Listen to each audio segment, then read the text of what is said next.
morning, good evening, wherever you are in the world. Deeper than music radio, behind every great song, there's an even greater story. I'd like to say what's up to everybody listening to us on Spreaker, Spotify, Google, Geo7, and now we're also on YouTube. We have a YouTube channel now. Just follow my name, Markivus, Markivus, and you'll find the channel and Deeper Than Music. Today, man, we have a very special guest, man. This guy, man, is multidisciplinary, if you will. He's a filmmaker. He directed over 40 short films, also in the funeral business, and also he's a wrestler. Ladies and gentlemen, today we have Wade Simmons here on Deeper Than Music. Wade, how you doing, man?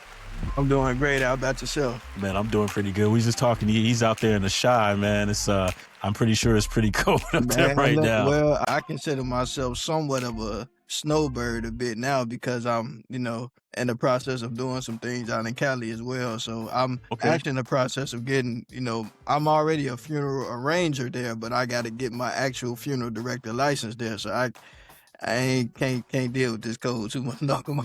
I've been dealing with it most of my life. I think I want to get a little bit of a break from it now. Yeah, no, I don't blame you, man. I used to live in Southern California, San Diego as well. And yeah, it's definitely a night and day, man. You'll love it. Like I have a friend, he does music. He's from Chicago. He's in between San Diego and LA. He don't even go to Chicago. Look, a lot of my family on my mom's side it's still a lot of us on this end as well, but then a lot of us kind of went west. Like we got like a lot of people in Vegas. We got quite a few people in Arizona. Well, I think we got more in Arizona now than Vegas probably, and then like I said, so I do have a cousin on my father's side in California, but I got another cousin, and then my dad, it's crazy, but like on my dad's side, my grandmother has other siblings, but some of her siblings, like I know my aunt Dorothan, my grandmother's other sisters on my dad's side and brothers and stuff, some of them are out, they got children out in California as well. So we don't really, I don't really know that side of the family that side that's in Cali very well, but they got the right idea. Oh yeah, no, it's cold up there, man. It's a different kind of cold, man. Yeah. Yeah, man. Oh, my first question, man, is you do all this stuff, man. How do you keep it? How do you manage your time to keep it all? That's a great question. So to be honest with you, I had to kind of take a step back from the funeral business because you actually how I manage my time. Because a couple of years ago, I worked in funeral service full time, and I was like, and it had nothing to do with the other stuff I was doing, but I ended up developing like this vocal disorder, which like when I talk, my voice strained real bad. So I ended up having to kind of do the funeral business kind of part-time or whenever people would call upon me because it was kind of causing stress. I didn't even realize that, but when I stopped, I ended up creating the balance that you're asking about for myself. So what I do now, I only work in the funeral business as needed. I'm kind of more like on a call basis. And then other than that, I just make my money here and there in the funeral business. Cause like I said, I'm in the process of doing so many other things. So I don't really have a whole lot of time to spend too much time in one place. And I know sometimes a lot of people don't understand that, but I think that sometimes we have to understand the bigger vision, right?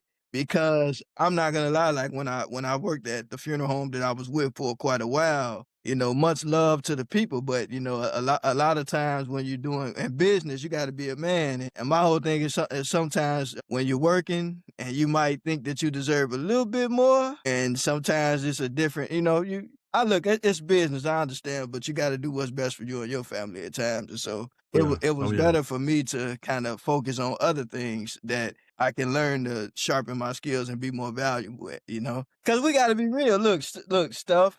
Like I said, I love the funeral business, but to me, to keep my love for it, I think that it's nice when I focus on, making my money in other areas. And then, as needed, then I can, help people out as I choose to, Yeah, man. You have to balance your time.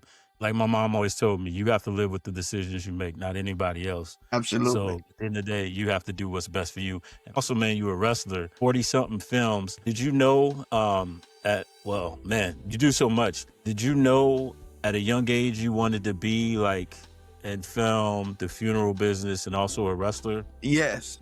Now, the wrestler part kind of was iffy, but as far as a filmmaker, yes, because from early childhood, I always said I wanted to do two things. I said I wanted to be a funeral director and I wanted to be a Uh-huh. filmmaker.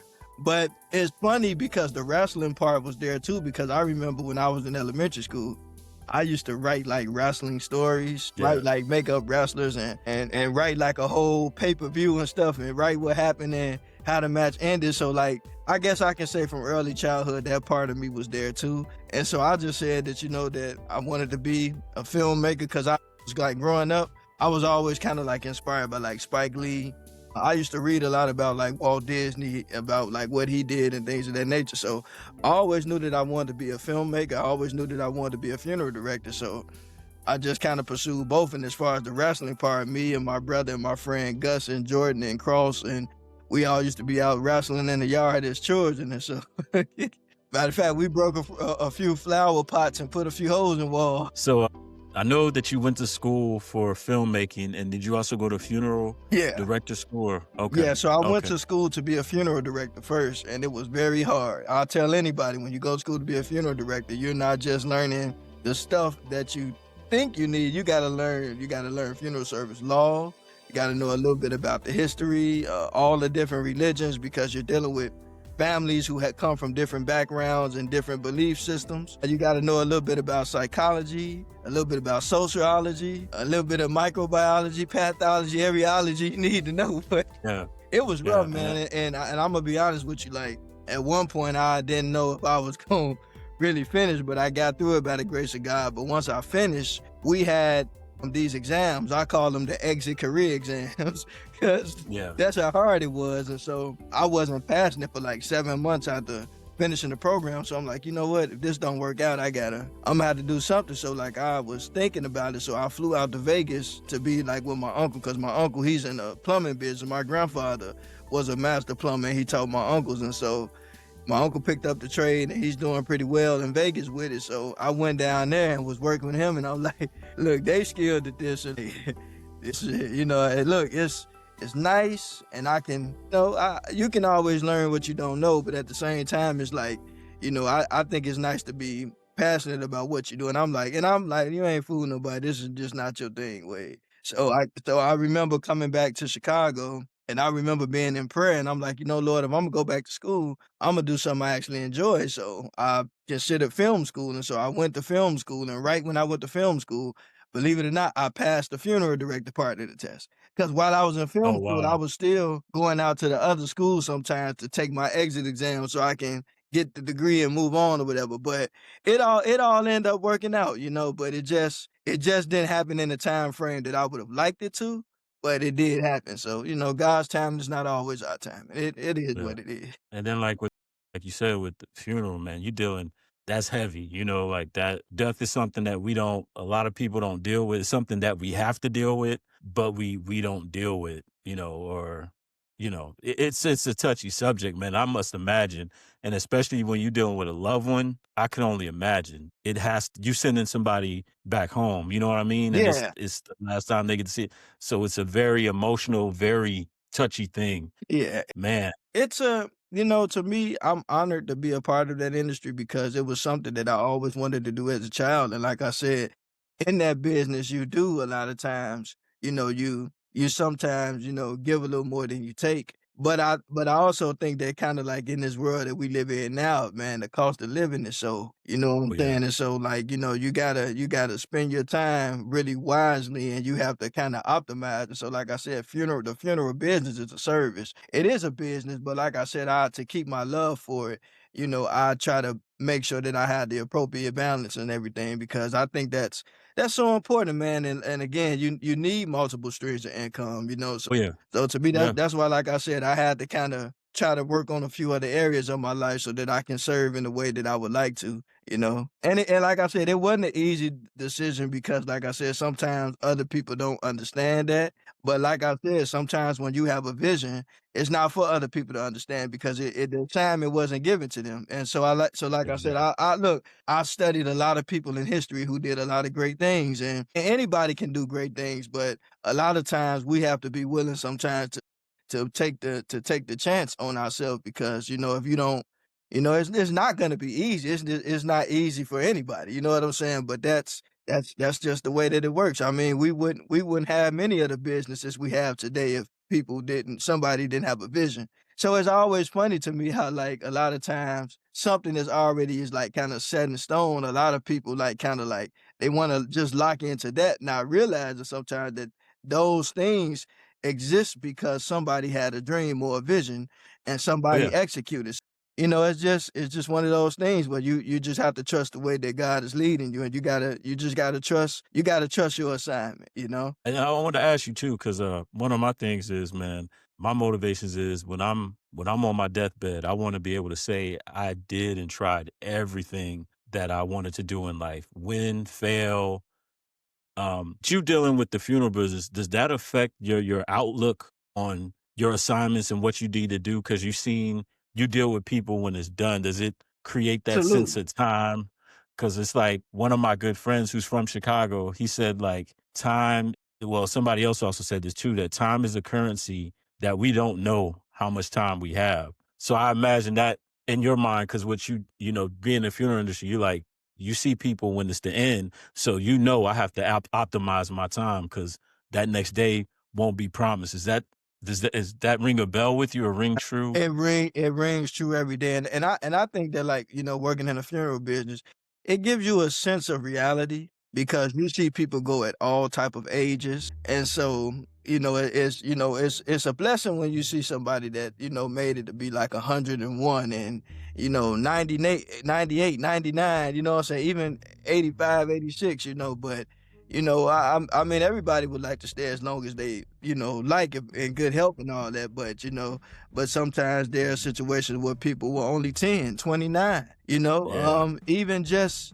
2 months, even 1 day old, you know what I'm saying? So yeah, it's just one of those things where like, we realize that, some people would call it time, some people believe time is an illusion, but I call it the length of days. But I tell people whatever you call it, it's numbers that do run out. And so oh yeah, it's just one of those things where like, that's why you have to, just take life one day at a time and like not and even like as going into the new year, like I always tell people like, I don't really make New Year's resolutions. I really don't. Cause here's the thing, right? I always say like, every day is a day you can make a change. Like I'm not, waiting for a new year to come over and roll over. Like every day that God gives me under the sun, you better believe that I'm doing what I can as long as it's good now. Cause I ain't one of the people that didn't do anything, but as long as it's good and it's something that is beneficial to what I'm trying to, the task I'm trying to complete, then yeah, so it's just we have to use our time or our length of days, whatever we want to call it. We have to use that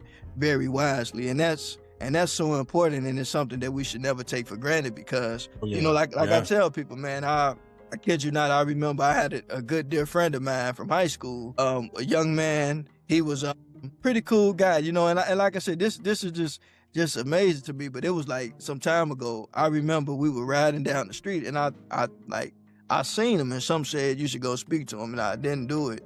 And one of my friends, Eugene, came over. He was like, Wade, he got killed. I said, huh? And come to find out, it was true. And so, it does something to you. But again, like tomorrow is not it's not It's not it's not promised. promised to any of us under the sun. So we have to just take every moment and like not take anything for granted and just, appreciate every day and just try to make the most of it. Yeah, yeah. No, I've had one of those moments. One of my friends, I was grounded back in, I think it was in high school. And the day that I was not grounded, I was like, I'm gonna call my friend. But then I was like, I'll call him tomorrow. That next morning, I remember going to the bus stop and it was foggy. I'm like, man, it's foggy. So when I get home from school, my friend left a message on my answer machine. The friend that I meant to call the day before died, man. One of my friends ran a stoplight and the bus crushed the passenger side.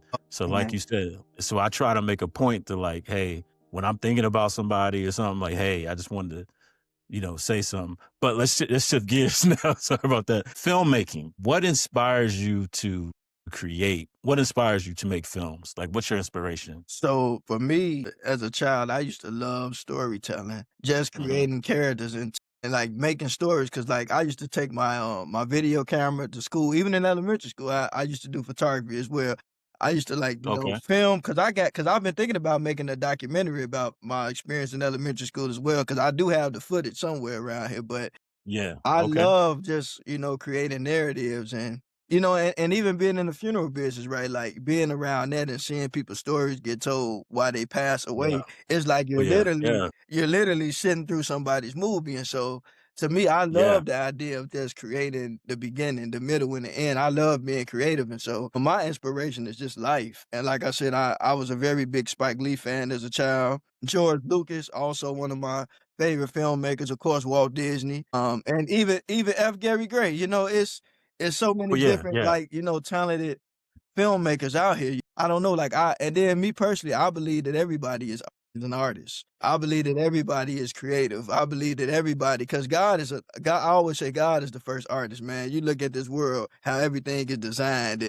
Everything has a purpose. Like that is some careful detail. And so I believe that we're made in his image and likeness. And so to me, everybody is an artist. Everybody has an imagination to create and just to just make something that maybe that never even existed before. And so Yeah. Yeah. like Yeah. so to me, everybody has an artist in them. It's just, some people just have to tap into it a little more. But everybody's an artist. Like everybody has a talent and a gift. And that's why I tell anybody, like, all of us walking around, we all are somebody. Like I'm not one of them people that like look at this person and be like, because this person has more or less.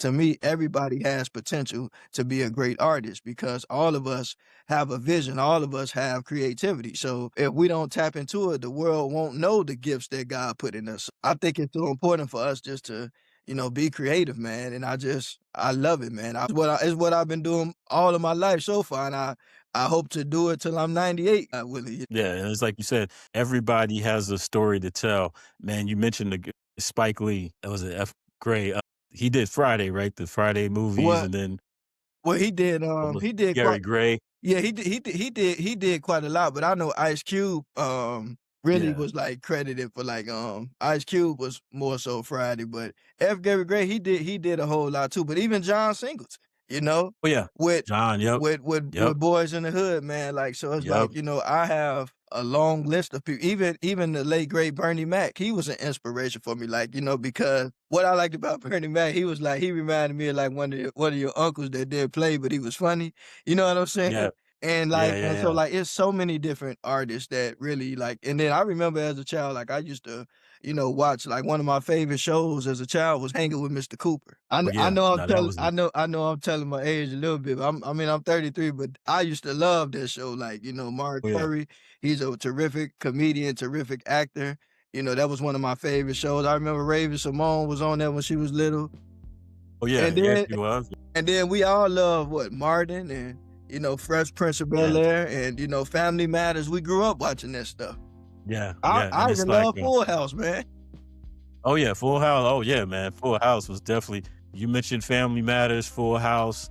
That was all part of the. I remember that whatever night it was, they were like in that group set of evening sitcoms. So, what was it like going to like film school, and like what did it enhance, and did you have any challenges like going through film school to So, perfect your craft? well, by the time I got out of film school, I had already produced like 20 shorts. Now, I'm not saying they were the greatest, Wow. but I tried. Like me, Yeah. I'm not trying to beat myself up, but however, how are you going to get better at something if you don't try? So me, I didn't feel like, because again, I'm going to film school after going to mortuaries, and like I explained to the school, look, I come from a background of being a funeral service, but you don't have to be a mortician to know time don't wait on nobody. So I'm in school, I got Yeah. free Yeah. equipment, Yeah. I got free lights, look, I may not, I'm still learning about some of this stuff or whatever, but why not use it while I have the opportunity to? So, Yeah. man, I was like creating stuff left and right, but I think that going to film school for me actually helped me to really have a passion for making documentaries, because Gotcha. a lot of times as a filmmaker, most people want to make narrative films. And I was like, that's what I'm thinking. But when I went to film school, shout out to my former teacher, Charles, because me being in his documentary class gave me more of a passion for documentaries. And I remember the Mm. first documentary that he had us do, we used our cell phones, which was pretty cool. But then he teamed me up with, two other filmmakers, Zach and Chris Hospelhorn. When I first started my web series, he shot like the first 8 episodes. Chris is a genius with the camera. But Chris and Zach, we did a documentary on a restaurant on the north side of Chicago. So I spent the night at we all spent the night at Zach's house that day because we had to be out late. Because you know how being on a film set can be. Sometimes you're there for hours. Ow. Yeah. I thought, being at the funeral home, you'd be there a long time too sometimes. Sometimes you could be on set just as long as, because I've done it, especially like we're working on Chicago PD and some of them shows, man, we been there. But I know one time I got there, maybe 10 or no, I was like, maybe like 8 in the morning and we ain't get done about almost 11 at night and stuff like. Man, it be like that sometimes, but Wow. it comes with the territory. But yeah, man, you put some hours in on set. Oh yeah, I imagine. And what types of things did you do on the set of Chicago PD? Well, right now, they just started this was back in October. They started using me more as an extra. And it was funny because the first time they picked me, can't give out no spoilers. Not that I get just a few minutes or whatever, but it was for a funeral scene. I said, now they would pick me for that, right? So so ever Chance since would have it, right? ever since they picked me for that, they just, by the grace of God, they've been keep picking me. So I just, if they call me, if I'm available, I just show up, man. And every time I show up, I get a chance to meet different people, and I got a chance to work with, some of the, different extras and things of that nature. Sometimes you get to work with some of the main cast, but to me, I don't care who I work with. To me, it's just nice to be able to be around people that love what they do. I don't care, mega star, whatever star, don't really make me a different. Everybody star in my book. I like being around people, man. Yeah. And so as far as wrestling, man, so in the wrestling business, man, what do you do to stay fit and ready for that, man? That's a lot of I'm a little bit I'm a little bit off on my little fitness right now, but no, but man, I do try to, stay healthy. But right now I'm actually in the process of working on a documentary about training for pro wrestling. And so we finally, thankfully, got most of it shot. We're in the process of editing it now. We might film a couple more wrestlers possibly, but that's been like 5 years in the making because the documentary was actually what got me to train for pro wrestling because I wow. was supposed to make a documentary, but I ended up reaching out to Steve Boz. Boz, he's been on the wrestling business a very long time. He wrestled, in a lot of different promotions. He also was back. He was in WWE back when it was WWF back in the day. Oh yeah, WWE. Yeah, he did. He's done quite a bit. He's been around a long time, but I talked to him and, he kind of knew that I had wrestled in high school because we talked. And so I'm like, so when can I make the documentary? He's like, no, when you going to start training? I said, I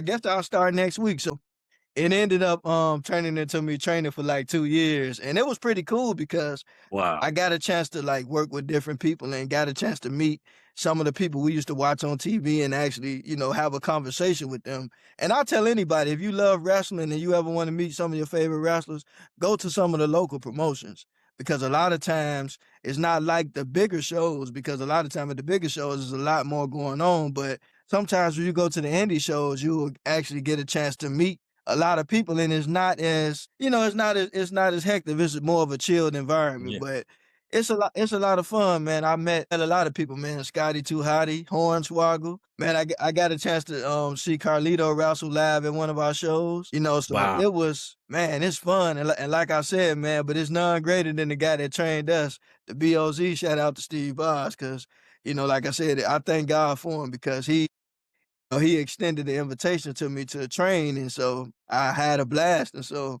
I'm talking to a couple of pro wrestlers now about possibly putting together a faction. So we'll see what happens. Oh, man. So who was your favorite wrestler, man, growing up? Oh man, Kane. Okay. Oh yeah. I gotta say Kane, MVP, CM Punk, Chris Jericho. The Road Dog Jesse James, that was my boy. But Road Dog and Kane was more of my favorite, from early childhood. And then MVP, Carlito, CM Punk, you know, Edge even too. It's, man, the list is long, man. Wow, wow. So, man, Wade, man, thank you for being on the show, man, and sharing your experience. As always, man, great shows that come and go. But I wanted to say, man, before we go, 2 questions, man. first question for anybody that looks at you and be like, man, I aspire to be like him, you know, not just do this, but do this, this, then this. What advice would you give them? I would tell them, sit yourself down and analyze your life, optimize every moment, and see what you can change. Because if I can do it, you can do even greater things, you know. And just know this, everybody has ups and downs. Even the people that you look at and you see them doing all this amazing stuff, nobody gets a victory without a trial. So we got to understand everybody has their moments where they want things to get better. And it don't matter how much you have in life or don't have. Everybody has ups and downs, but you know, you enjoy the journey, not just the destination. I borrowed that quote from my good friend John from pro wrestling, but you know, you got to enjoy the journey. You know, don't worry too much about the destination. Just enjoy the journey, because a lot of people that's done great things, it didn't happen overnight. It might seem like it did, but no, it did not, man. Sometimes it can be a long road. You know, it kind of seems like you're going nowhere, but you got to trust the process, man, and keep the faith. Well, hopefully, God willing, 2026 is a good year and a lot of big things happening, not just for me, but I want them for everybody. We all great. We all have potential to do great things. So, you know, just whatever day God gives you, make the most of it. You know, don't take anything for granted. Just make the most of it. And if you ever want to reach out to me, you can find me on Instagram, Wade Jedi 99, always on the light side of the force, baby. But and if you want to reach out on Facebook, Wade Simmons. So feel free to reach out. I'll talk to anybody. You know, I'm not. You know, we all somebody. Yep. And ladies and gentlemen, Marquivas Nias and Wade Simmons signing off for another great episode of Deeper Than Music with Marquivas. Thank you for listening.